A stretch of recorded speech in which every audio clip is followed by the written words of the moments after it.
भूतेश्वरी माता की कथा भाग 1। नमस्कार भक्तों, आज हम आरंभ कर रहे हैं एक दिव्य और रहस्यमय कथा, माता भूतेश्वरी की कथा।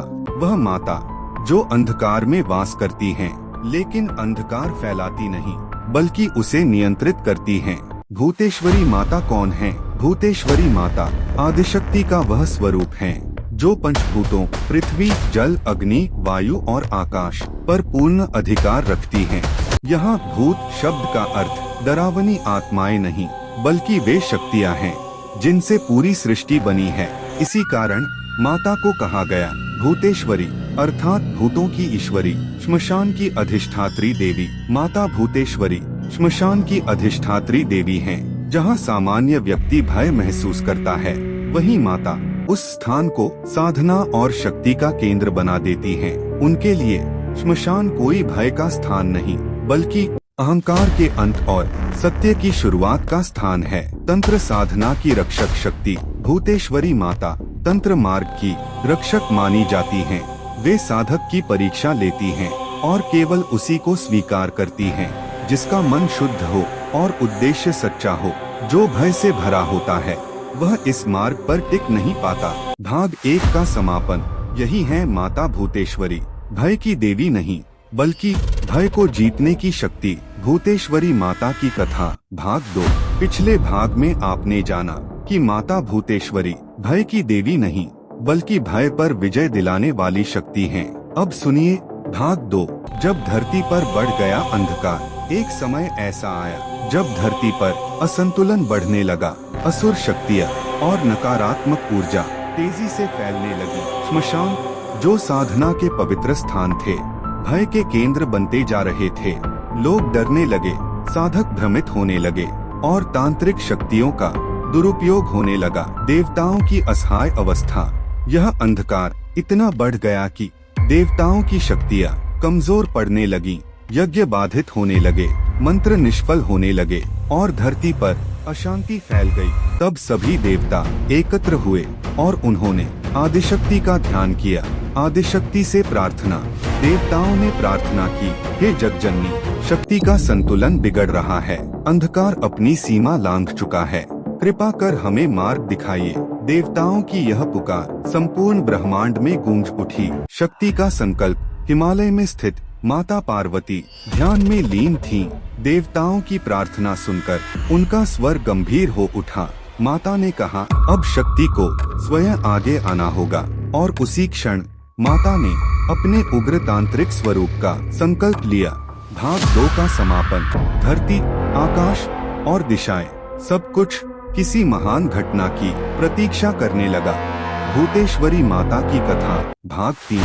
अब तक आपने सुना कि जब धरती पर अंधकार बढ़ गया और देवता भी असहाय हो गए, तब आदिशक्ति ने स्वयं प्रकट होने का संकल्प लिया।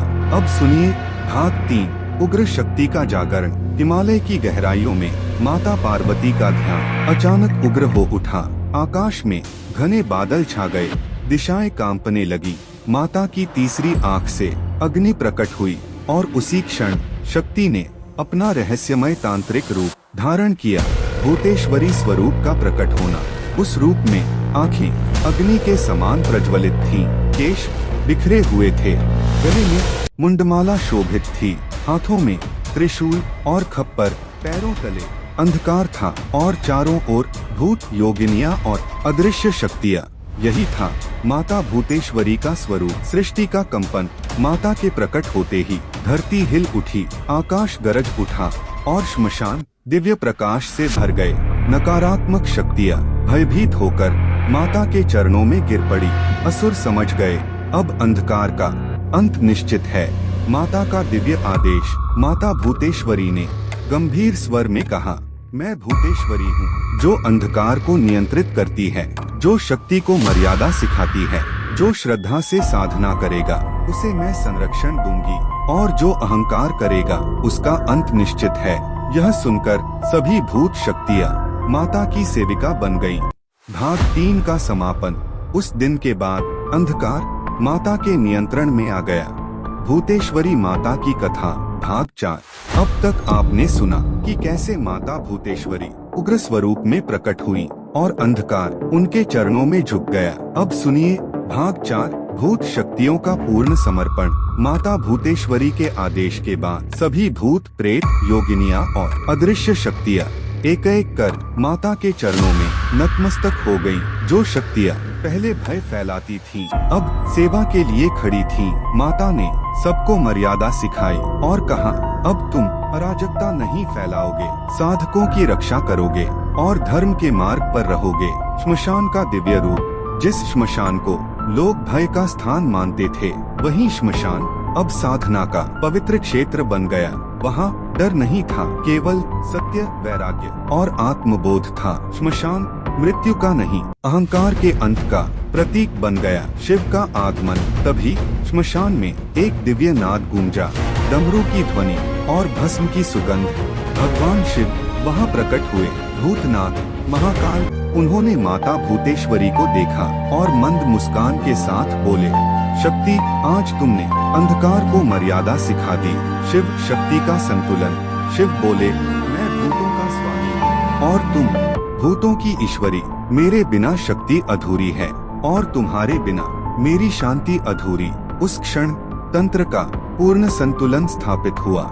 शिव संयम के प्रतीक और शक्ति संचालन की शक्ति। भाग 4 का समापन। उस दिन के बाद धरती पर शांति लौटने लगी। भूतेश्वरी माता की कथा। भाग 5। अब तक आपने सुना कि कैसे माता भूतेश्वरी ने अंधकार को मर्यादा सिखाई और शिव शक्ति का दिव्य संतुलन स्थापित हुआ। अब सुनिए अंतिम भाग, कामाख्या शक्तिपीठ और भूतेश्वरी माता। असम की पावन धरती पर स्थित है कामाख्या शक्तिपीठ। यह वह स्थान है जहाँ शक्ति साक्षात रूप में वास करती हैं। कहा जाता है, कामाख्या में की जाने वाली हर तांत्रिक साधना तभी पूर्ण मानी जाती है जब माता भूतेश्वरी की कृपा हो।